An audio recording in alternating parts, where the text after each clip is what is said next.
Bon lundi tout le monde, ça me fait très plaisir d'être avec vous ce midi pour discuter d'un sujet que j'aime particulièrement. Donc, on va parler de santé digestive dans le direct de ce midi. Le thème du sujet aujourd'hui, c'est pourquoi juste éliminer des aliments un après l'autre, ça finit par ne pas fonctionner. Donc, je ne sais pas s'il y en a qui sont présentement en direct avec moi. Si vous voulez, s'il y en a qui ont déjà éliminé beaucoup d'aliments dans leur alimentation, puis qui ont vu des limites à ça, qui ont vu que ça ne fonctionnait pas tout le temps, mettez vos commentaires, mettez qu'est-ce qui a fonctionné, mettez qu'est-ce qui n'a pas fonctionné. Ça va me faire vraiment plaisir de répondre en direct.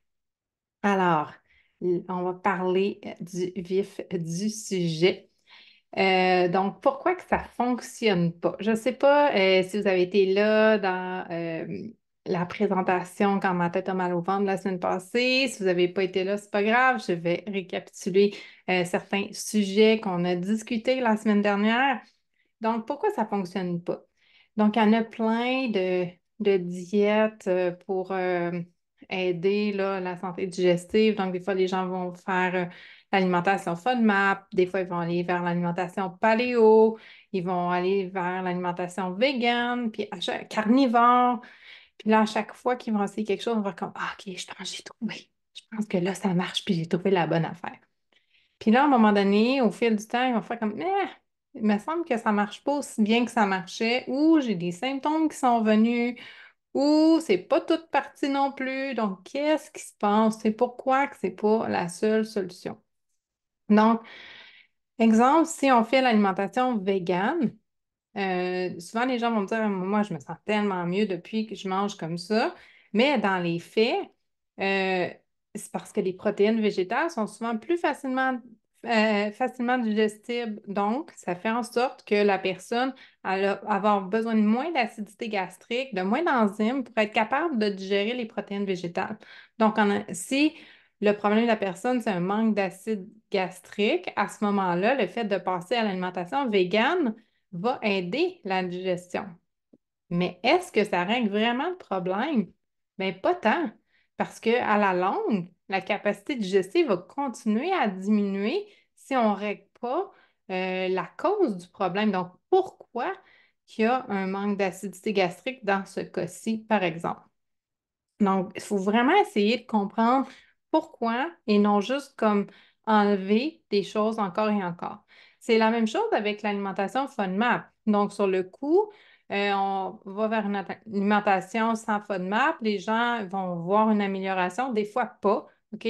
Parce que c'est pas toujours la cause non plus, mais en ayant moins, exemple, d'aliments qui fermentent, qui nourrissent certaines bactéries dans l'intestin, etc., ben là, les gens se sentent comme, oh mon Dieu, je me sens mieux.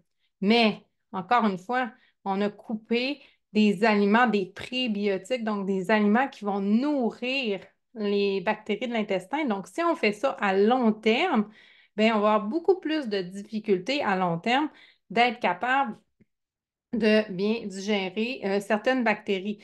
Il y a des commentaires, je vais juste voir. Bonjour Sylvie, bonjour Diane. Bienvenue, je suis contente de vous voir connecter ce midi. Euh, donc, juste couper, comme exemple, l'alimentation FODMAP, à court terme, ça soulage. Mais si on ne travaille pas sur la source du problème, eh bien, à long terme, on va arrêter de nourrir certains types de bactéries, ça va être plus difficile de refaire la flore, etc. Donc, il faut comprendre pourquoi on en est arrivé là plutôt que juste travailler, encore une fois, sur le symptôme. Donc, exemple, si votre toit de maison il est plein de trous, puis qu'il pleut beaucoup, l'eau va rentrer. OK? S'il arrête de pleuvoir, l'eau va arrêter de rentrer. Donc ça, c'est un peu comme on mange des FODMAP, on arrête les FODMAP. Donc, hein, il pleut plus. FODMAP, pas de FODMAP. Sauf que si les trous restent là, qu'est-ce que ça fait? Ça fait en sorte que quand il va y avoir d'autres choses, ben là, ça va recommencer à rentrer. Donc, exemple, j'ai des trous dans mon plafond, puis là, il se met à neiger. Donc, la neige va rentrer. Ah, il y a une tempête de sable. Le sable va rentrer.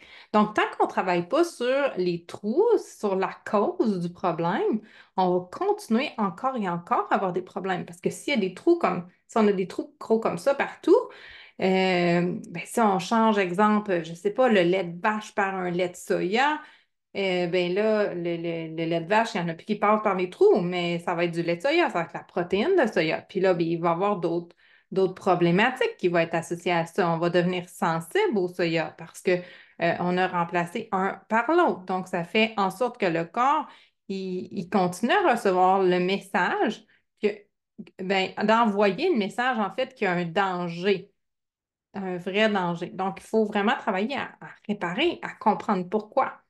Donc, est-ce qu'on a l'intestin comme une passoire, comme un toit qui est plein de trous? Est-ce que il laisse passer toutes sortes de choses? Donc, ça, c'est une des choses qu'il faut se poser comme question. Donc, si on passe d'une diète à l'autre et qu'on n'a pas de réponse, ben, il faudrait peut-être s'interroger du pourquoi. Pourquoi que ça ne fonctionne pas? Pourquoi qu'on est pris là-dedans? Puis qu'est-ce qui fait qu'on n'avance pas?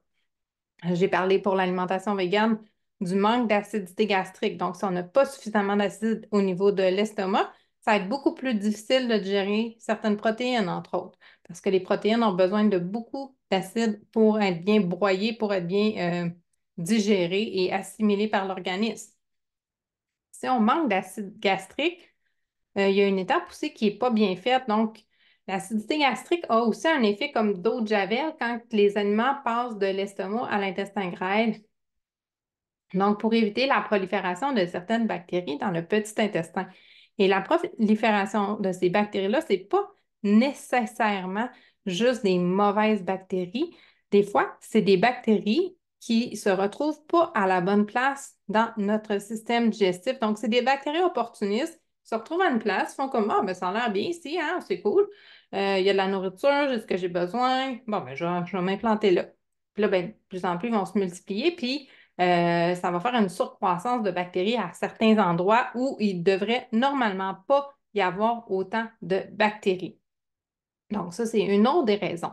C'est une des raisons pourquoi, quand on mange certains aliments, si on a une surcroissance de bactéries, euh, on va avoir rapidement, dans le fond, on va se sentir rapidement gonflé, on va avoir l'impression d'être sur le point d'accoucher tellement qu'on vient le ventre dur, gonflé, puis ça fait vraiment mal. C'est parce qu'on a mangé des fois certaines choses qui vont aller nourrir ces bactéries-là. Et puis, ben là, le party est pogné. Donc, imaginez que vous invitez 5 personnes à souper en fin de semaine, puis il y en arrive 500. Donc, vous allez être dans le trouble. Vous allez manquer de nourriture, vous allez manquer de chaises, vous allez manquer de plein d'affaires, mais c'est un peu la même chose. Donc, si on a des bactéries pas à la bonne place dans notre système digestif, on va nourrir ces bactéries-là, mais là, il va y avoir ça va créer un débalancement et puis on va se retrouver avec des symptômes.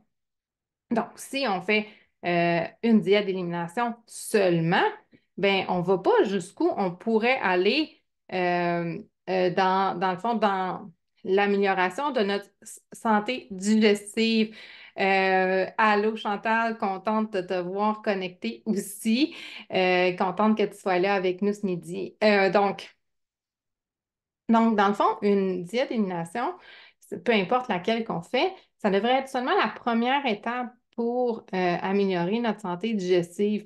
Puis en alimentation, puis en médecine fonctionnelle, ce qui est important de comprendre, c'est qu'il y a des étapes importantes aussi à suivre pour pouvoir aider le corps à se rebalancer correctement. Donc, si on ne fait pas les choses dans le bon ordre, on va se ramasser avec des problèmes. OK?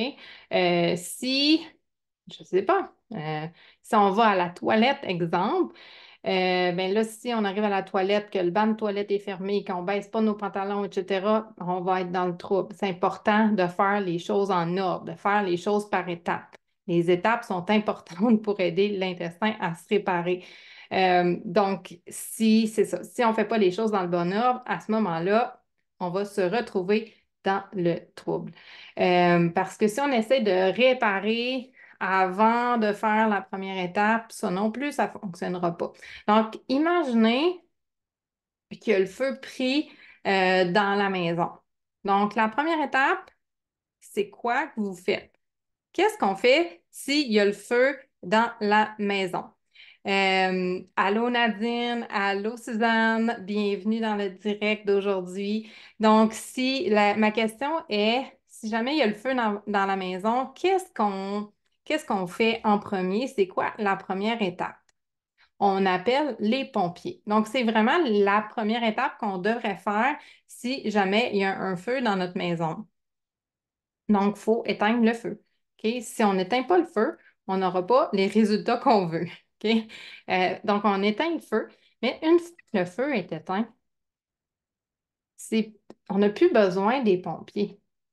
On va appeler des gens sinistres, on va appeler des entrepreneurs en construction, on va appeler la décoratrice quand on va être rendu là, etc. Donc, il faut vraiment faire les choses par étapes, autrement, on va rester pris.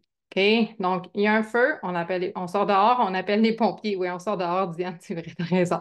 Donc, on sort dehors, on appelle les pompiers. Une fois que les pompiers ont éteint le feu, là, c'est le temps de recommencer à construire.